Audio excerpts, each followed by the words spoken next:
विद्यार्थी मित्रों आपणी फिजिक्स यूट्यूब चैनल में आपनु हार्दिक स्वागत है। तो हमणे आजना आ लेक्चरनी अंदर आपणे धोरण 12 चैप्टर नंबर 7 उदाहरणनी चर्चा करीशुं। विद्यार्थी मित्रों तो घणा टाइमथी आपणे उदाहरण हमणे नथी जोयेला, पण हवे आपणे लगभग थियरी बधी फिनिश थई गई है। तो हवे आपणे उदाहरण जोशुं। तो उदाहरण नंबर 7.6 ની વાત करी। चालो 220 वोल्ट वोल्टेज आपी दीधेलो है कि V बराबर 220 वोल्ट। હવે મહત્તમ શબ્દ આપેલો નથી આપણને, ક્લિયર થઈ ગયું। ચાલો તો ખાસ ધ્યાન આપજો। હવે નેક્સ્ટ આપણે આગળ શું 50 હર્ટ્ઝ સ્ત્રોત સાથે, એટલે આપણને VRMS કિંમત જ આપેલી, તો આવૃત્તિ આપેલી છે 50 હર્ટ્ઝ। ચાલો 200 ઓહમનો અવરોધ, તો R બરાબર કેટલો અવરોધ આપી દીધેલો છે 200,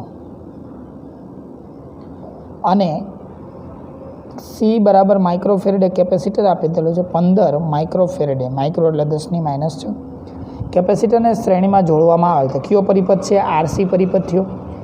तो परिपथ में प्रवाह गणो, परिपथनी अंदर केटलो प्रवाह पसार थतो हशे ए आपणे शुं करवानुं छे? गणवानो छे। चालो क्लियर थई गयुं। आ बंनेने एकबीजा साथे केमां जोड़वामां आवेला छे? श्रेणीनी अंदर जोड़वामां आवेला छे। चालो तो आ वस्तु बराबर क्लियर खबर पड़ी गई। हवे नेक्स्ट शुं कहे छे? परिपथ में प्रवाह गणो, तो आपणे प्रवाहनी गणतरी करवानी छे। तो आपने पहलो प्रश्न पूछेलो है, एमां प्रवाह I मेळवવાનો छे। चालो पछी शुं कीधेलुं छे? अवरोध अने केपेसिटरना बे छेड़ा वच्चे वोल्टेज मेळवो। तो आपणे वोल्टेज मेळवવાનો छे, बराबर। चालो तो वोल्टेज मेळवशुं, खबर पड़ी गई। हवे नेक्स्ट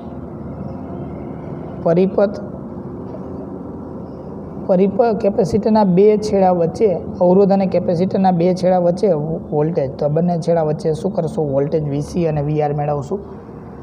शुं आ वोल्टेज बेजिक सरवाळो स्त्रोतना वोल्टेज करता वधु के ओछो? हाँ नाना जवाब आपशो तो आपणे पछी आगळ वात करीए। चालो तो અહીં ध्यान आपजो। तो प्रवाह मेळवी लઈએ, तो અહીં खास ध्यान आपजो। प्रवाह मेळववा माटे અહીં આપણી પાસે જે પરિપથ છે RC પરિપથ છે, તો લખાય કે RC परिपथ में पसार थतो प्रवाह। हवे श्रेणी जोड़ाण है एटले दरेक बिंदुए प्रवाहनुं मूल्य केवुं हशे? सरखुं। तो हवे आपणी पासे सूत्र है, अहीं ध्यान आपजो, समझो बराबर। आ केपेसिटर अने आ अवरोध। हवे अहीं जे अवरोध भाग भजवशे ए आनो अवरोध अने आनो अवरोध बेनो भाग भजवशे। तो आपणी पासे सूत्र है V बराबर IR। हवे अवरोध तरीके इम्पीडन्स आवशे Z, क्लियर, कारण के एक ज घटको तो आपणे एनो लखे इम्पीडन्स, पण અહીં Z आवशे। तो पहला Z નું मूल्य मेळवવું પડશે। तो અહીં ध्यान आपजो। तो Z નું मूल्य मेळवવા માટે આપણી પાસે સૌપ્રથમ શું હોવું જોઈએ? તો અહીં ध्यान आपजो। तो જોવો જે Z માટે Z इज इक्वल टू શું થશે? તો R² + XC નો સ્ક્વેર। XC એટલે આનો અવરોધ, કેપેસિટર અને અવરોધ એટલે R નો અવરોધ, ક્લિયર। તો આપણી પાસે R તો છે હાલો, પણ XC નથી આપણી પાસે। તો આપણે XC બરાબર શું થશે? તો XC બરાબર ઓમેગા બરાબર 2π, ખાસ ધ્યાન આપજો, સમજો બરાબર। તો XC બરાબર 1/ωc, આમ ધ્યાન આપો। ચાલો ક્લિયર। તો 1/ω બરાબર શું થશે? 2π FC। તો બધાની કિંમત મૂકો, 2π એટલે 3.14, F એટલે આપણી પાસે છે 50 હર્ટ્ઝ, C નું કિંમત મૂકશો એટલે તમારી પાસે જે જવાબ મળશે એ કેટલો મળશે? પછી ભાગાકાર કરી નાખશો, બરાબર। અને C બરાબર કેટલા માઇક્રોફેરેડે? 15 માઇક્રોફેરેડે। તો અહીં ધ્યાન રાખજો, 15 × 10⁻⁶ કરવાનો છે, નકર ભૂલ આવશે, ક્લિયર। તો આપણે ટોટલ ભાગાકાર ગુણાકાર કરશું એટલે આપણી પાસે XC નો જવાબ આવશે 212.3 ઓહમ। તો XC ની કિંમત આવી ગઈ। હવે આ કિંમત અહીં મૂકી દો, તો અહીં Z બરાબર શું થશે? વર્ગમૂળની અંદર R નો સ્ક્વેર શું થશે? 200 નો સ્ક્વેર પ્લસ 212.3 એનો સ્ક્વેર, ક્લિયર। તો આ તમને હવે કિંમત મૂકી દેજો, બરાબર। હવે વર્ગ કરીને પછી વર્ગમૂળ કાઢશો તો આપણી પાસે જવાબ આવશે 291.68 ઓહમ, ક્લિયર। ઝેડની કિંમત આવી ગઈ। તો હવે તો આપણી પાસે થઈ જાય V બરાબર IZ। તો લખાય પરિપથનો કુલ પ્રવાહ। તો તો આઈ બરાબર વીના છેદમાં શું થશે ઝેડ. તો વોલ્ટેજ તો આપણને આપેલો છે 220 છેદમાં મોડ ઝેડ તો 291.68. ચાલો તો 0.75 એમ્પિયર. તો આટલા એમ્પિયર વિદ્યુત પ્રવાહ પસાર થતો હશે. ક્લિયર. તો આપણે પ્રવાહ મળી ગયો. હવે વીઆર અને વીસી એટલે કે અવરોધના બે છેડા વચ્ચે વોલ્ટેજ, અને તો શ્રેણીય અવરોધમાં વોલ્ટેજ અલગ અલગ હોય, પ્રવાહ તો સરખો જ હોય, તો પ્રવાહ બંનેમાં તો મળી ગયો. ચાલો તો અહીં ધ્યાન આપજો. તો અવરોધના વચ્ચે વોલ્ટેજ, તો વી આર બરાબર શું લખી શકાશે? વી બરાબર આઈ આર લખાય. તો આઈ એટલે તો આપણી પાસે છે 0.7542 અને અવરોધ આર બરાબર 200. તો ભાગાકાર ગુણાકાર કરજો તો 150.84 વોલ્ટ થશે. એવી જ રીતે આપણે વીસી, તો વીસી મેળવવું છે તો અહીં શું થશે? આઈ એક્સી. તો એક્સીની કિંમત છે 212.3 અને આની કિંમત આ ગુણાકાર કરશો તો કેટલું આવશે? 160.1 વોલ્ટ. ક્લિયર.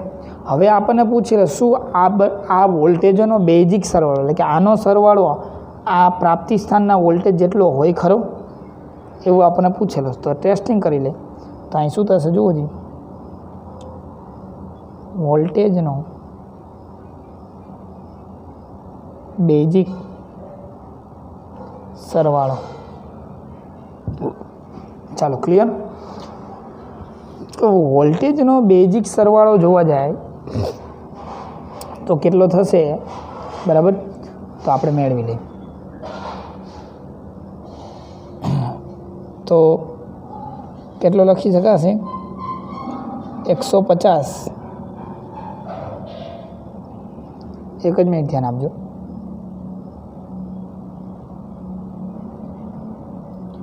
વી બરાબર we are plus VC 310.95 volt થાય. ક્લિયર. તો બેઝિક સરવાળો તો આવું નહીં થાય, અલગ પડે છે. તો આપણને કીધું છે જો હા હોય તો આ વિસંગતતાનો ઉકેલ જણાવો. તો વોલ્ટેજ કરતાં વધુ છે, આ જે પ્રાપ્તિ સ્થાન કરતાં આનું મૂલ્ય કેવું છે? વધારે છે. તો આપણે અહીં દર્શાવવું હોય તો વીડીએસ વડે દર્શાવી દઈએ બેઝિક. તો અહીં કહી શકાય કે અહીં હોવાથી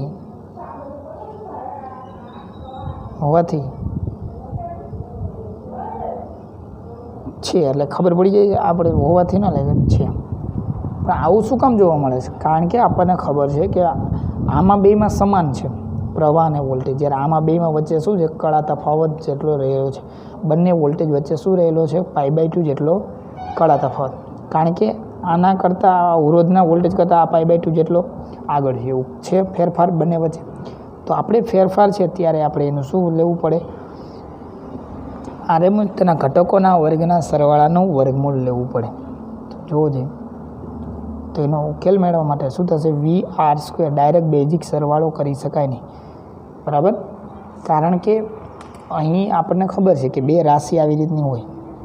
આ વી આર રાશિ અને આ વીસી રાશિ, બેની દિશા એક હોય તો આપણે સરવાળો, આ બેનો સરવાળો આમ કરો તો પણ ભલે, અને તેના ઘટકોના વર્ગના સરવાળાનું આવું કરો તો પણ બેનો જવાબ સરખો જ આવે. પણ જ્યારે બે એકબીજાને π/2 ખૂણે હોય, કારણ કે કળા તફાવત છે π/2, ત્યારે તમારે સરવાળો ડાયરેક્ટ કરો તો એનો મતલબ આવો થાય. પણ અત્યારે 90નો ખૂણો છે તો ડાયરેક્ટ સરવાળો કરી શકાય. તો આપણે સૂત્ર મૂકવું જોઈએ. પહેલા સદિશનો વર્ગ બીજા સદિશનો પ્લસ 2ab cos θ, કારણ કે 90 થાય. આમાં શું થાય? 0 થાય. ક્લિયર. તો આમાં 1 થાય એટલે બે વસ્તુ ખોટી થાય. એટલે હંમેશા આપણે એના ઘટકોના વર્ગના સરવાળાનું શું કરવું પડે? વર્ગમૂળ લેવું જોઈએ. હવે તમે એનું વર્ગ કરશો તો જવાબ આવશે. બરાબર. હવે એનું વર્ગમૂળ કાઢો. અહીં 200, આનો વર્ગ કર્યો વીઆર, બરાબર. તો એ તમે કરી નાખજો આ છે. તો એનું વર્ગમૂળ ડાયરેક્ટ કરી નાખો 219.96, એટલે યાની કે લગભગ કેટલો થશે? 220 વોલ્ટ. ક્લિયર. ચાલો, તો આ વસ્તુ બરાબર ક્લિયર ખબર પડી ગઈ. ચાલો ચાલો, તો હવે આપણે મહત્ત્વની વસ્તુ તો આ જ છે અહીં સુધીની, બરાબર. ચાલો, તો આવા ઉદાહરણ પૂછી શકે. હવે આપણે જોઈએ સ્વાધ્યાયના દાખલા ઉપર છે. તો સ્વાધ્યાયનો દાખલા નંબર 7.6 આપણે કીધું છે કે એલ બરાબર 2 હેનરી, સી બરાબર 32 માઇક્રોફેરેડે અને અવરોધ આર બરાબર 10 ઓહમ વાળા એલસીએસ શ્રેણી પરિપથમાં અનુનાદીય આવૃત્તિ મેળવો અને પરિપથનું ક્યુનું મૂલ્ય મેળવો. તો અનુનાદીય આવૃત્તિ મેળવવાની છે, ઓમેગા મેળવવાનું છે, અને શું મેળવવાનું છે? ક્યુનું મૂલ્ય. તો આપણે આ બંને સૂત્ર ભણી ગયા છે. તો અનુનાદ આવૃત્તિનું સૂત્ર, અનુનાદ આવૃત્તિ, તો અનુનાદ આવૃત્તિ ઓમેગા બરાબર શું થશે? 1/√2 ટોપાની અંદર એલસી થઈ જશે. તો એલ અને સીની કિંમત મૂકી દઈએ. એલ એટલે આપણી પાસે છે આ, અને સીની કિંમત મૂકી દઈએ. બેનું વર્ગમૂળ કાઢી લેજો. પણ આ માઇક્રોફેરેડ, માઇક્રો 10⁻6 લખવાનું ભૂલવાનું નથી. ક્લિયર થઈ ગયું?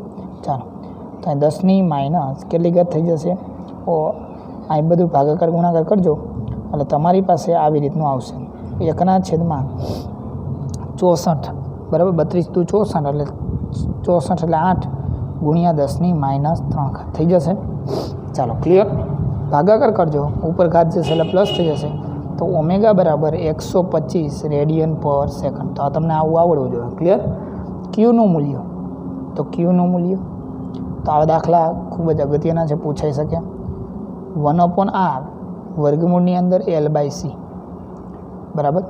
તો 1/10 અને એલની કિંમત 2 હેનરી છેદમાં 32 માઇક્રોફેરાડ 10⁻6. બધું ભાગાકાર ગુણાકાર. પહેલાં આનું કામગીરી, પછી એનું વર્ગમૂળ કાઢજો. વર્ગમૂળ નીકળી જાય પછી એનું ગુણાકાર કરો એટલે ક્યુ બરાબર આપણી પાસે જવાબ આવશે 25. હવે સ્વાધ્યાયનો દાખલા નંબર 7.7 જોઈએ. તો આવા 2 માર્ક્સમાં ફર્સ્ટ ક્લાસ પ્રશ્ન પૂછાઈ શકે, કારણ કે આમાં સૂત્ર પણ યાદ હોવા જોઈએ, નકર તમારા 2 માર્ક્સ જતા રહીએ. ચાલો, રેડી? હવે આપણને ઇન્ડક્ટર એલ બરાબર આપેલું છે 27 મિલી હેનરી, મિલી એટલે 10⁻3, ભૂલવાનું નથી. સી બરાબર 30 માઇક્રોફેરેડે, માઇક્રો એટલે 10⁻6, ભૂલવાનું નથી. સંપૂર્ણ વિદ્યુત ભારિત કરેલ છે. તો પરિપથમાં થતા મુક્ત દોલનની કોણીય આવૃત્તિ, મુક્ત દોલનની આવૃત્તિ આપણે એલસી દોલનમાં જોયું. તો એલસી દોલન એટલે આ ઓમેગા, આ મેળવી જ અનુનાદીય આવૃત્તિ, બરાબર. તો આવૃત્તિ બરાબર દોલનોની કોણીય આવૃત્તિ. તો ઓમેગા બરાબર શું થશે? 1/√LC. તો એલ અને સીની કિંમત મૂકી દેજો. તો આપણી પાસે જવાબ આવશે, એ કેટલો આવશે? 1.11 ગુણ્યા 10⁻³ રેડિયન પર સેકન્ડ. ક્લિયર? એલ અને સીની કિંમત મૂકી દેજો, પણ ધ્યાન રાખજો મિલી અને માઇક્રોમાં. ચાલો, ક્લિયર? હવે સ્વાધ્યાયનો દાખલા નંબર કેટલામાં? 7.10. તો સ્વાધ્યાયનો 7.10 દાખલો જોઈએ. એક રેડિયો, ખૂબ જ મોસ્ટ ટાઈમથી દાખલો પરીક્ષામાં પૂછાઈ ગયેલો છે, બરાબર. મેગાવોટ બ્રોડકાસ્ટ 800 કિલોહર્ટ્ઝથી 1200 કિલોહર્ટ્ઝ કરે છે. એટલે કે 800 કિલોહર્ટ્ઝ, કિલો એટલે 10⁻3 થી બીજું F2 કેટલું? 1200 કિલોહર્ટ્ઝ આ ગાળો આપેલો છે, બ્રોડકાસ્ટ કરે છે. તો આ ગાળામાં ટ્યુન કરી શકાય. તો એલસી પરિપથ માટે 200 માઇક્રો હેનરીનું, તો એલ બરાબર 200 માઇક્રો હેનરીનું અસરકારક ઇન્ડક્ટર હોય તો તેના ચલ કેપેસિટરની રેન્જ કેટલી હોવી જોઈએ? તો આ અચળ ઇન્ડક્ટર છે, ખાલી કેપેસિટરની કિંમત બદલાવાની. તો કેપેસિટરની કિંમત બદલાવવા માટે આપણી પાસે સૂત્ર છે, બરાબર. ચાલો, તો અહીં ખાસ ધ્યાન આપજો. તો ઓમેગા બરાબર 1/√LC થાય. તો આપણે આવૃત્તિ મેળવી છે, તો ઓમેગા બરાબર શું થાય? 2πf 1/√LC થાય. હવે આપણે ચલ કેપેસિટરની કિંમત આના માટે, આ આવૃત્તિ માટે ને આ આવૃત્તિ માટે, તો F1 આવૃત્તિ માટે જોશે, બરાબર, કેપેસિટરની કિંમત. સીને કરતાં બનાવી દે, અહીં ધ્યાન આપજો, હજી 1 મિનિટ. તો 2π1. હવે આ બાજુ આપણે સ્ક્વેર કરી, કારણ કે સી જોવે છે એટલે, તો 1/LC થઈ જશે. થઈ ગયું? આ વર્ગમૂળ છે. તો સીને કરતાં બનાવો, તો સીને કરતાં બનાવીશ તો શું થશે? 1/2π, બરાબર. એટલે 4π² F1² અને L થઈ જશે. એલનો સ્ક્વેર ન થાય કારણ કે વર્ગમૂળમાં હતો. ક્લિયર? તો હવે અહીં જ્યારે C1 હોય ત્યારે અહીં F1, જ્યારે C2 હોય ત્યારે અહીં શું થશે? F2. થઈ ગયું? ક્લિયર? ચાલો, તો આમાં જ હું ગણી દઉં છું, બરાબર? પછી મારે કિંમતને પાછળ ન લેજે. તો સિમ્પલ દાખલો છે, એકદમ રોકડિયા માર્ક્સવાળો. C1 મેળવવું છે તો 1/4π², એટલે ખબર પડી છે 4π². હવે F1 એટલે જો હજી કેટલા થશે? 18, એનો વર્ગ કરવાનો છે, બરાબર? અને L એટલે આ ઇન્ડક્ટરની કિંમત મૂકે. તો તમે બધી કામગીરી કરી નાખજો. એટલે C1ની જે કિંમત મૂકશે એટલે 4πf²L, બરાબર? અહીંયા કિંમત મૂકશો એટલે C1 બરાબર તમને જે જવાબ મળશે એ 198 ગુણ્યા 10⁻12 ફેરેડે. હવે 10⁻12 ફેરેડે એટલે કેટલા થઈ જશે? 10⁻12 એટલે પાઇકો ફેરેડે અથવા તો પીકો ફેરેડે. ક્લિયર? પછી એવી રીતનું C2 બરાબર. તો C2માં ખાલી F2 બદલાવાનું, 1200 મૂકવાનું છે, બરાબર? ચાલો, તો તમે એનું સાદુરૂપ આપશો તો તમને મળશે 88.04 પીકો ફેરેડે. થઈ ગયું? તો આપણને ચલ કેપેસિટરની રેન્જ મળી ગઈ, C1 C2ની કિંમત. થઈ ગયું? ચાલો, તો એકદમ દાખલા સિમ્પલ અને સરળ જ છે વિદ્યાર્થી મિત્રો, કોઈ એમાં મગજમારીવાળો કેસ રહેતો નથી. ચાલો, હવે આપણે હજી એક દાખલો જોઈ લઈએ, આપણી પાસે સમય છે તો, બરાબર? ચાલો, તો સ્વાધ્યાયનો દાખલા નંબર 7.11. સરસ દાખલો છે, 3 માર્ક્સની અંદર પૂછાયેલો. આકૃતિમાં ચલિત, આ લગભગ પૂછાઈ ગયેલો દાખલો છે. ચલિત આવૃત્તિવાળો 230 વોલ્ટ વોલ્ટેજ આપી દીધેલો છે, 230 વોલ્ટ. ચાલો, ક્લિયર? પછી શું કીધું છે કે LCR પરિપથ સાથે જોડેલ છે, તો L બરાબર 5 વોલ્ટ, C બરાબર 80 માઇક્રોફેરેડે અને R બરાબર 40 ઓહ્મ. તો આ બધા દાખલા સિમ્પલ, પણ આ માઇક્રો અને મિલીનું ફેરવવાનું ભૂલવાનું નથી. ક્લિયર? એટલે તમને કોઈ પ્રોબ્લેમ આવશે નહીં, આ એની ગેરંટી હું આપીશ. ચાલો, ક્લિયર? તો વિદ્યાર્થી મિત્રો અહીં ધ્યાન આપજો, થોડુંક ફોકસિંગ જતું રહ્યું છે. ચાલો, ક્લિયર? હવે અહીં ધ્યાન આપજો. તો આપણને આ બધી કિંમત આપેલી છે. તો હવે શું કીધું? પરિપથનું અનુનાદની સ્થિતિમાં લાવવા માટે સ્ત્રોતની આવૃત્તિ નક્કી કરો. તો અનુનાદી આવૃત્તિ નક્કી કરવાની છે. તો પહેલો પ્રશ્ન, અનુનાદની આવૃત્તિ.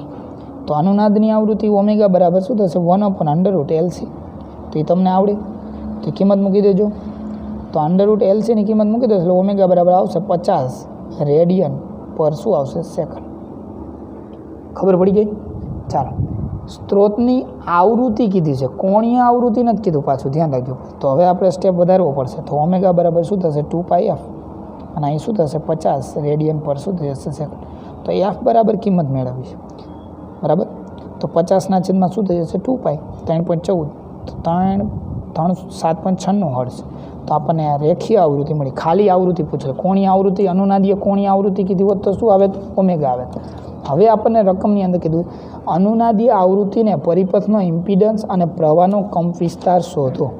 અનુનાદીય આવૃત્તિ, તો આ ઘટના કઈ છે? અનુનાદની ઘટના છે, બરાબર? તો એ વખતે આપણે શું કરવાનું છે? તો ઇમ્પિડન્સ મેળવવાનું છે અને શું મેળવવાનું છે? પ્રવાહનો કંપ વિસ્તાર. પ્રવાહનો કંપ વિસ્તાર એટલે કે પ્રવાહ, બરાબર? તો પરિપથનો ઇમ્પિડન્સ મેળવ. તો અનુનાદની સ્થિતિમાં LCR શ્રેણી પરિપથનો ઇમ્પિડન્સ. તો અહીં ધ્યાન આપજો. તો પરિપથનો ઇમ્પિડન્સ મેળવવો છે આ પરિસ્થિતિ. હવે LCR પરિપથના ઇમ્પિડન્સનું સૂત્ર મોડ Z બરાબર R² પ્લસ, અહીં ખાસ ધ્યાન આપજો, એ ડાયરેક્ટ XC જ લખું છું, XC માઇનસ XL ઓનો ઓલ સ્ક્વેર. આવું થાય સૂત્ર. આપણે આવું ભણી ગયા ઇમ્પિડન્સ, LCR શ્રેણી પરિપથ હોય ત્યારે.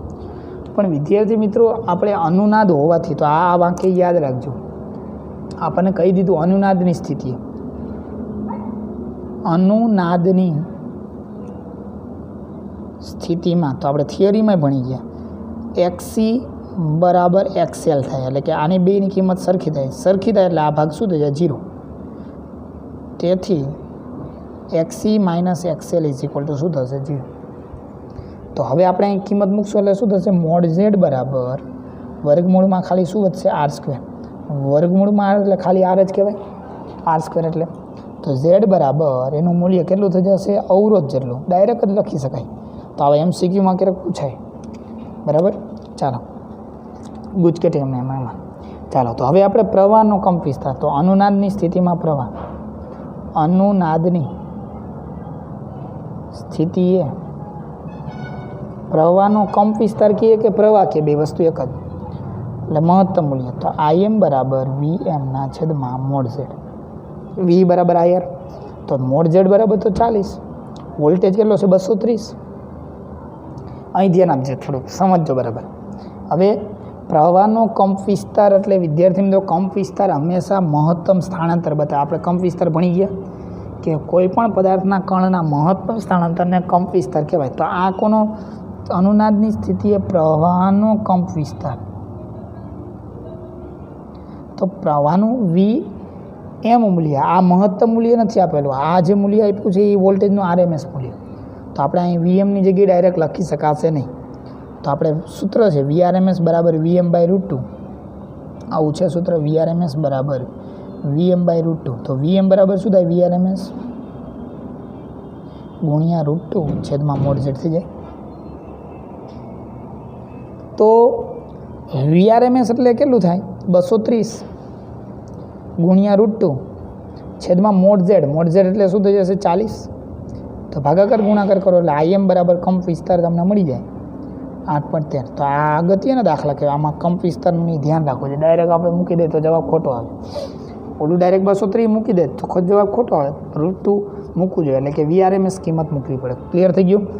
હવે નેક્સ્ટ આગળ, તો પરિપથના ત્રણેય ઘટકોના બે છેડા વચ્ચે વોલ્ટેજ RMS વોલ્ટેજ શોધો. દર્શાવો કે અનુનાદની સ્થિતિમાં LC સંયોજનના બે છેડા વચ્ચે વિદ્યુત સ્થિતિમાન વોલ્ટેજ ડ્રોપ શૂન્ય હોય છે, એટલે કે વોલ્ટેજ મૂલ્ય કેવું હોય છે શૂન્ય હોય છે.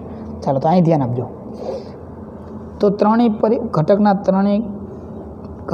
પરિપથના ત્રણેય ઘટકો વચ્ચે વોલ્ટેજ ત્રણ કોણ છે LC અને R છે. તો Rના છેડા વચ્ચે વોલ્ટેજ, તો VR બરાબર શું થશે IR થાય, બરાબર. તો V બરાબર IR લખી શકાય. તો હવે આઈની કિંમત આપણી પાસે, પ્રવાહની કિંમત, તો પ્રવાહની કિંમત આપણી પાસે છે, જોવો જે છે કે પ્રવાહની કિંમત. આ તો એનું કેવું મૂલ્ય છે મહત્તમ મૂલ્ય છે. કેવું મૂલ્ય છે મહત્તમ મૂલ્ય છે. મહત્તમ મૂલ્ય છે એટલે ડાયરેક્ટ આપણે લખી નહીં શકાય. તો હવે અહીં ધ્યાન આપજો, આ મહત્તમ મૂલ્ય છે, બરાબર. જો ડાયરેક્ટ લખવું હોય તો આ રીતે લખી નાખો. ચાલો અહીં ધ્યાન આપો, 8.13 ગુણ્યા કેટલા થશે R, એટલે R એટલે કેટલું થશે 40. એક જ મિનિટ વિદ્યાર્થી મિત્રો, આ બંને વસ્તુનો 8.13 અને 40નું આપણે શું કરશું ગુણાકાર કરી, બરાબર. ચાલો તો અહીં ધ્યાન આપજો, કારણ કે આપણને જે વોલ્ટેજ પ્રવાહ આપેલો છે એ કેના આપેલો છે આખા પરિપથની અંદર પસાર થતો પ્રવાહ આપેલો છે, બરાબર. ચાલો તો અહીં થોડુંક ધ્યાન આપજો એટલે સમજાવું કે શા માટે પ્રોબ્લેમ થાય કે શું થાય, બરાબર.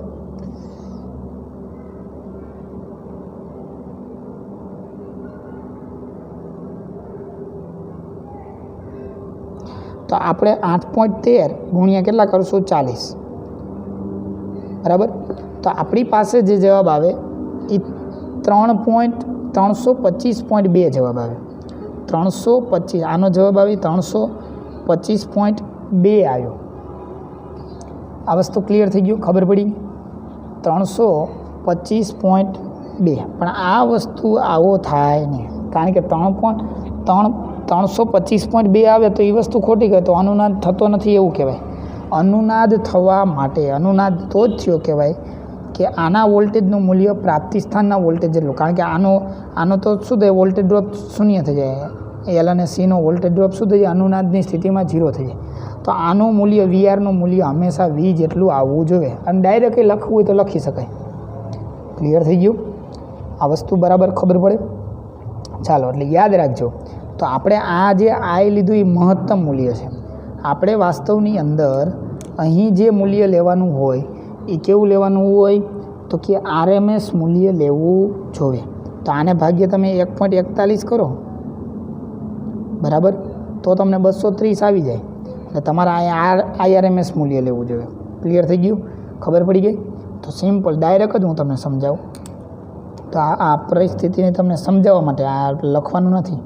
તો વી આર બરાબર અહીં શું થશે, આઈઆરએમએસ ઇન્ટુ આર. ક્લિયર? તો તમને હંમેશા જવાબ 230ની એક્ઝેક્ટ એપ્રોક્સિમેટલી એટલો જ આવશે. તો આઈઆરએમએસ તો આઈએમ બાય √2 થઈ જશે. તો અહીં ધ્યાન આપજો, 8.13 બાય √2, આઈએમ બાય √2, બરાબર, ઇન્ટુ આર. આર એટલે કેટલું થશે, 40. ભાગાકાર ગુણાકાર કરો એટલે 320 પોઈન્ટ આવે, 63. પણ આપણે એપ્રોક્સિમેટલી કેટલો સમજવાનું, 320 ઓહો ઓલા વોલ્ટેજ. તો આવી લાંબી પ્રક્રિયા કરો તો એને ડાયરેક્ટ કહી શકાય કે અનુનાદ હોય ત્યારે વી આર બરાબર શું થાય, વી વોલ્ટેજ, એટલે કે 230 વોલ્ટ થાય. પ્રાપ્તિ સ્થાનનો જેટલો હોય ને એટલો જ થાય. આ વીઆરએમએસ ડાયરેક્ટ જ થાય. સમજ પડી ગઈ? ખબર પડી ગઈ? ચાલો, તો આ વસ્તુ ધ્યાન રાખજો. અહીં ભૂલ જવાની પૂરેપૂરી શક્યતા રહેલી છે. હવે આપણે વીએલ મેળવવો છે, એટલે કે ઇન્ડક્ટરના આ જેમ અવરોધ માટે મેળવું એમ ઇન્ડક્ટર માટે મેળવવું છે. તો ઇન્ડક્ટર માટે વોલ્ટેજ મેળવીએ. ચાલો, તો અહીં શું થશે, I into XL, I into XL. હવે પાછી પ્રક્રિયા આઈ એટલે શું થઈ જશે, આઈઆરએમએસ બાય √2. આઈઆરએમએસ લેવું પડશે, બરાબર. તો આઈએમ બાય શું થઈ જશે, આઈઆરએમએસ કહેવાય. તો આઈએમ બાય શું થશે, √2. એક્સએલ એટલે શું થઈ જશે, તો એક્સએલની કિંમત આપણે મેળવવી પડશે. તો તમે મેળવજો એટલે શું થશે, એક્સએલ બરાબર ઓમેગા એલ. તો ઓમેગાની કિંમત મૂકી દેજો 50 હર્ટ્ઝ અને એલની કિંમત મૂકી દેજો. ક્લિયર? તો તમને જવાબ મળશે એ કેટલો મળશે, 1.143 આટલો મળશે, આટલા વોલ્ટ. ક્લિયર? એવી જ રીતે વીસી મેળવવાનું છે. તો હવે અહીંયા વીસી મેળવવા માટે શું થશે, તો કે આઈઆરએમએસ એક્સી. તો આઈઆરએમએસ એક્સી એટલે 1/ωc થઈ જાય. ઓમેગા એટલે 2π. ઓમેગાની કિંમત આપણી પાસે છે, બરાબર. સીની કિંમત છે જ, બરાબર. કિંમત મૂકી દેજો એટલે એનો જવાબ એ આટલો જ આવશે. અને હંમેશા યાદ રાખવાનું કે આટલો જ આવે. બેના જવાબ આ સરખા થાય તો જ આમાં શું થાય કે આપણે જે ઓલી બાદબાકી કરીશ તો અનુનાદની સ્થિતિમાં અનુનાદમાં શું થાય, omega VC minus VL is equal to શું થાય, 0. તો આપણે કીધું કે એવું દર્શાવો તો જો બે સરખા જ છે તો વોલ્ટેજ ડ્રોપ કેટલો થશે, 0 થાય. એવું થાય જ, બરાબર. ક્લિયર? તો બીજા દાખલા છે વધારાના સ્વાધ્યાયના દાખલા, તો એ આપણે અત્યારે જોવાના નથી. અત્યારે આપણે જે અગત્યના હતા ઉદાહરણ અને સ્વાધ્યાયના દાખલા ખાલી એ તમને ગણાવેલા છે. Okay, thank you, by.